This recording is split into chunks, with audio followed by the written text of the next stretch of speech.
You know what it is. It's stocks up, it's stocks down, and we're talking UFC 319. What a card! What a card!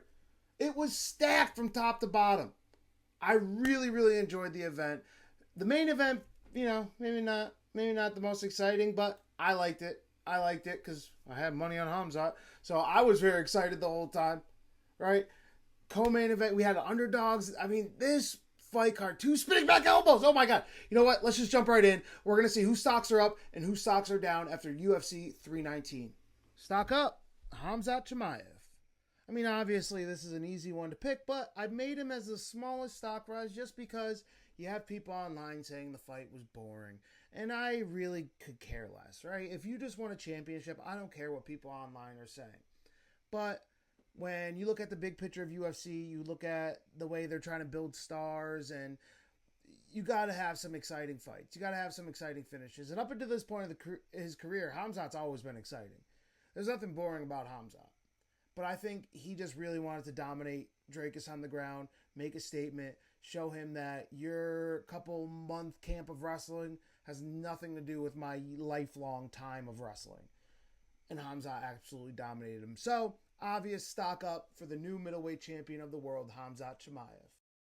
Stock down. Chase the Dream Hooper. Chase, man, what happened? What happened? We all love Chase Hooper. Who doesn't love Chase Hooper? But you're getting stoned by Alexander Hernandez in the first round. And I know it was a wild exchange in the last couple seconds, but don't get in that exchange. And honestly, before that, it's not like Chase was winning the round. Chase was losing that round. So I don't want the narrative of like, oh, he caught him right before the round ended. Like, no, Chase was getting beat up that whole round. Yeah, dude, it's just, you won 5 in a row. You were looking good in your previous matchups. And then you come in here against Alex Hernandez, a guy that people thought was a prospect one day that everyone lost hope on. And then you get dropped by him in the first round and beat. Like, I don't know. I think Chase is going to be one of those fun guys that is just going to really never get into the rankings, unfortunately. And everyone likes Chase Hooper, and I want him to succeed, but I don't know, man. Losing against Alexander Hernandez is not a good look. Stock up. We're going to go with Carlos Prates. Yeah, there's a lot of guys' stocks that could be up. And it's not the most up. We'll talk about who had the highest stock rise next. But Prates put it on Jeff Neal. Before that nasty spinning back elbow, he was putting it on Jeff Neal. And no one really puts it on Jeff Neal like that. You know what I mean? So for Prates to go out there and do that, do it the way, like, he's just so smooth, man. He's so smooth. The way he strikes, and his hands are so heavy. And he's so skinny. I don't get the physics of Carlos Prates. And maybe he's catching the guy just perfect on the end of his punches. I bet you his hands are gigantic. I know he's bringing them up to his mouth all the time to smoke cigs, but I bet you this guy got giant hands because he hurts people every time he touches them. And then the spinning back elbow, mwah, chef's kiss. What a touch. Carlos Prates, light one up for the boy. Your stock is up. Stock down. Kai Asakura. Not only is your stock down, all the fans probably hate you now because you ruined so many parlays. How do you lose to Tim Elliott, bro? I like Tim Elliott, man. He's a vet, but, like, come on, dude. What are we doing? What are we doing? Tim Elliott's like a 40-year-old flyweight. You can't be losing to that guy. Can't be losing to him. And you did. You're 0-2 in the UFC. You're supposed to be this back-to-back rising champ. But what have you done in the UFC? Nothing. You're just getting subbed by everybody. Do you not know jiu-jitsu? Come on, man. You could tell that I lost betting on him, by the way. You could tell just by the way I'm talking. It hurt. It hurt. Dude, I was hitting so good. You know how much more I would have won if Kai? Come on, dude. What are you doing, Kai? I'm not saying cut him, but he really needs a big step back competition. Just give him a striker. Give him a striker while he learns how to grapple. We'll figure it out. The biggest stock raise of the night by far is Lerone Murphy. Oh my God.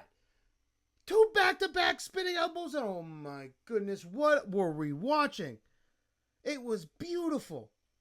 And the thing about Lerone Murphy is he's had the narrative on him that he's boring. But so many fans really only watch the big pay-per-views. So everyone that just heard that he's boring saw that now, and they think, they're like, oh, that's a spinning back elbow guy. That guy's an animal. That guy's a killer. He's getting a title shot. He's going to get a title shot off of this. Good for him, dude. Good for him, because I was like Lerone Murphy style. I don't understand this thing in mixed martial arts where people just want everyone to get in wars. Yeah, my favorite fighters all time are warriors because it is entertainment, right? Like my favorite fighters are guys like Max, Gaethje, Diaz, warriors. But I understand and appreciate the guys who go out there to not get hit. The Floyd Mayweathers of MMA. You know what I mean? The guys who go out there to hit people and not get hit back. And that's what Murphy does. And he did it. Every time Pico took him down, he got right back up to his feet, right as there's like a minute or so left in the round, hits that nasty spinning back elbow, puts Pico's lights out cold, and that leads us to the biggest stock down of the night. Aaron Pico! What a drop! What a drop! I mean, you go from being one fight away from the featherweight championship to you're probably going to be an unranked featherweight. And that's a stacked division, dude. You know how hard it's going to be to climb your way back up in that division? And you are one fight away from the title. That's why it's the biggest drop, right? Am I saying Pico's going to get cut after tonight? No, right? That'd be a guy like GM3. See ya, bud. Get out of here. But Pico, you are literally one fight away from the title to an unranked featherweight. Now who do you even match him up with, right? And it's not like when Pitbull got beat. It was like a boring decision. It's not like that. You got stoned in the first round by a guy that everyone said was a decision merchant. That was boring. I didn't say that. That's what people said about Murphy for forever. He's boring. He's a decision guy. And you got stoned by him in the first round. Pico. That's a heavy drop. Those are stocks up. Those are the stocks down. Now, if you agree with me, tell me you agree with me. Say, hey, Bacon, you had some great stock up, stock downs. You must know a lot about Wall Street. But if you disagree with me, be like, Bacon, you're an idiot. What are you talking about? What do you mean Pico had the biggest drop? Guy debuted as a co-main eventer. That's what I want. I want engagement. Talk to me down here. Let's figure this out. Let's make this work. Thank you guys for watching. Make sure you like, share, subscribe, all that good stuff. And like I said, put it down below.